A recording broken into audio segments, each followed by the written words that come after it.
World War II ended 80 years ago, but not all of its secrets were buried with it.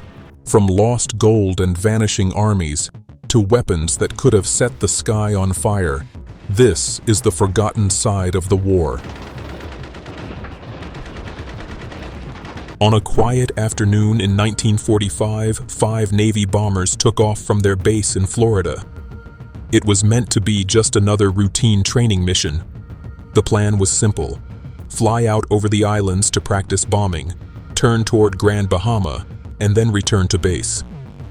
At first, everything went smoothly. The planes stayed on course, steady and precise. But then, something changed. Static crackled through the radios, followed by a strained voice. We can't be sure where we are. Repeat, we can't see land. 10 long minutes of silence followed. When contact returned, the pilots no longer sounded calm. Panic had crept into their voices. We can't find west. Everything is wrong. We can't be sure of any direction. Everything looks strange, even the ocean. These were trained men, familiar with the skies. Yet, something was deeply unsettling them. What had they seen that day? Minutes later, another transmission came through, this time in desperation. We can't tell where we are. We can't make out anything. We think we might be 225 miles northeast of base. And then came their final words, chilling and confused. It looks like we're entering white water. We're completely lost. After that, silence. Flight 19 was gone. For 5 days, the Coast Guard searched the Atlantic. Over 250,000 square miles were searched, from the Gulf of Mexico to the open ocean. No wreckage was found, no bodies, not a single trace of men or their planes. Flight 19 had disappeared, right in the heart of the Bermuda Triangle. Some claim the pilots were pulled into another world. Others whisper of abductions. The truth remains hidden, resting somewhere beneath the waves. With Flight 19. It is well known that when Germany took over Europe, they took more than just land. They took anything of value: gold, jewels, priceless art. Anything that had high worth was seized and transported back under their control. Among the many legends of stolen treasure, one story stands apart: the tale of the lost gold train. According to whispers from the final months of the war, a train was loaded in southern Poland. Inside, it was said to hold over 300 tons of gold. The train left the city of Breslau and was recorded to have arrived at a station in Friedberg. But it never reached its final stop in Waldenburg. What happened in between remains a mystery. Some believe the train was driven into the darkness of an abandoned coal mine, sealed away with explosives and hidden for the future. Others suspect it was quietly dismantled and scattered. Despite countless searches by governments, treasure hunters, and locals, no trace of the train, its tracks, or the treasure it carried has ever been found. To this day, the lost gold train remains one of the most enduring mysteries of World War II. After the war ended, thousands of Germans fled, slipping across borders, vanishing into the chaos, and reappearing on distant shores. Most people know the destination that became their refuge was South America, and above all, Argentina. Why Argentina? The answer lies with its leader at the time, Juan Perón. He welcomed them, not out of kindness, but calculation. Perón was building his vision of power in South America, and he believed former fascists could help him achieve it. Historians estimate that as many as 9,000 Germans made the journey. Over half of them found their way to Argentina. Hirohito was the 124th Emperor of Japan. His reign began in 1926 and lasted until 1989, a lifetime on the throne that stretched across one of the darkest chapters of history, including World War II. You might expect that the leader of a nation responsible for countless war crimes would be held accountable, tried, punished, condemned by history. But if you thought that, you'd be wrong. Hirohito was never charged with war crimes. Why? The answer lies not in the courtrooms of justice, but in the shadows of politics. General Douglas MacArthur, the man who oversaw Japan's surrender and occupation, believed a cooperative emperor would be more valuable alive than condemned. Keeping Hirohito in place, he argued, would calm the Japanese people, stabilize the nation, and smooth the path for American objectives in the post-war world. The endurance of German soldiers during the war seemed almost inhuman, but behind this endurance was a secret ingredient, a small white pill called Pervitin. Today we know it by another name, methamphetamine. On the front lines, German soldiers used Pervitin to push their bodies beyond natural limits. It kept them awake, sharpened their focus, drowned out fatigue when exhaustion should have brought them down. Between April and July of 1940 alone, the German military consumed more than 35 million tablets, 35 million doses of chemical wakefulness, fueling soldiers through long nights and brutal campaigns. We've already spoken about Germans fleeing to Argentina after the war, but some theories suggest they didn't stop there. They kept going south, all the way to the edge of the world, Antarctica. In the late 1930s, Germany had already shown a curious interest in the icy continent. An expedition was launched to survey and claim part of Antarctica. On paper, it was little more than exploration. But for conspiracy theorists, it was the beginning of something far stranger. There's no evidence of permanent German development on the frozen land. But then again, do you always need evidence when a theory sounds this intriguing?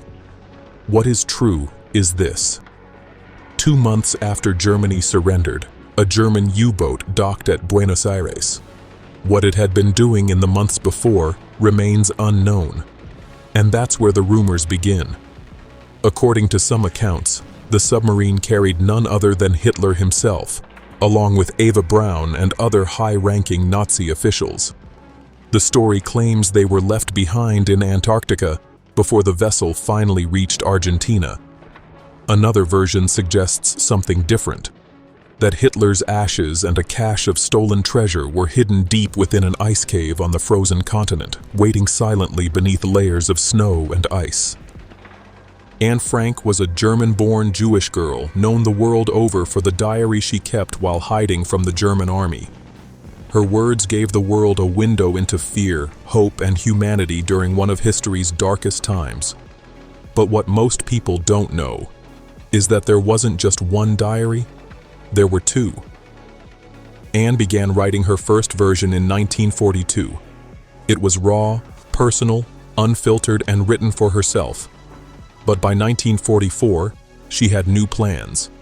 She started rewriting it, shaping her words with the intention of publishing them once the war was over. And in this rewriting, things began to change. One major difference was Peter Van Pels, the boy she had once admired, even loved. In her early pages, he appeared often, but in the second version, he is barely mentioned. By then, perhaps, her feelings had faded.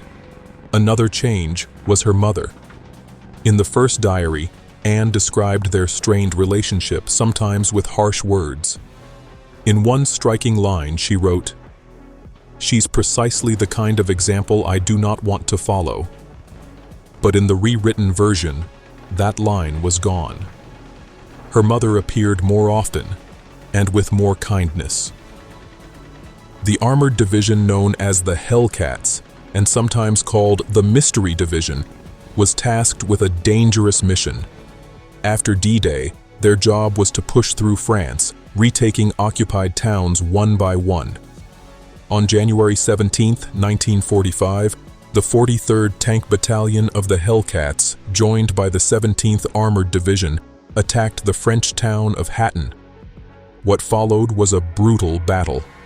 For several days, both sides gained and lost ground, inch by inch, house by house. Then the radios started crackling. Colonel Scott Hall, the Hellcats' leader, was sending broken, desperate messages.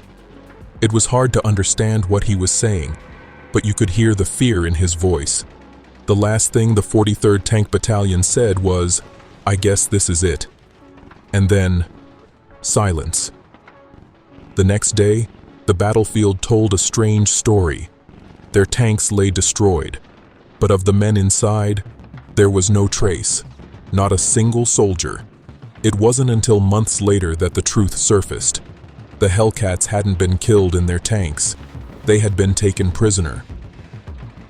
On December 7, 1941, as the attack on Pearl Harbor began, a Japanese pilot named Shigenori Nishikaichi crash-landed his plane on the small Hawaiian island of Niihau.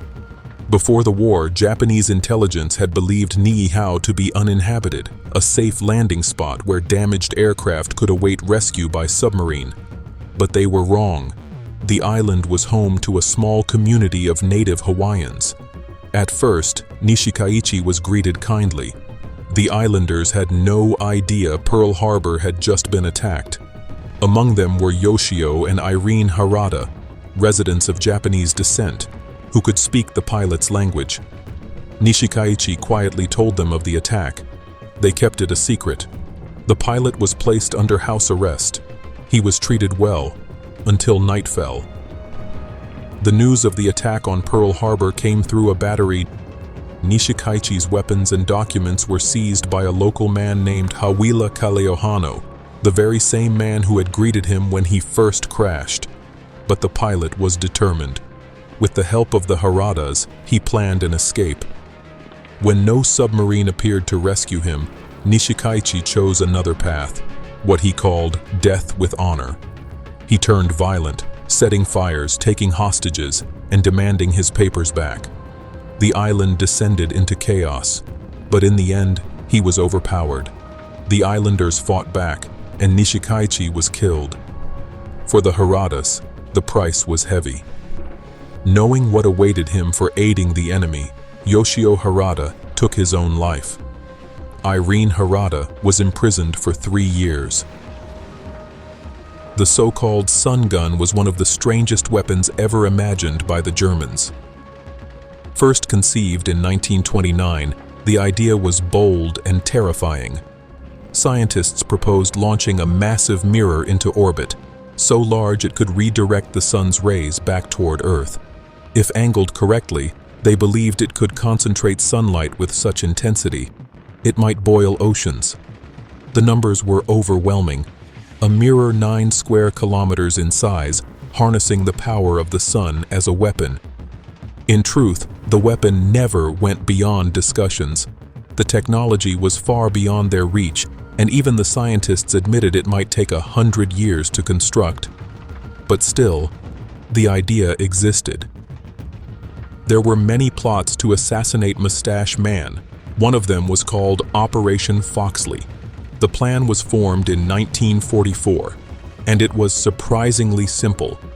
After one of Hitler's personal guards was captured and interrogated, British intelligence learned a valuable detail.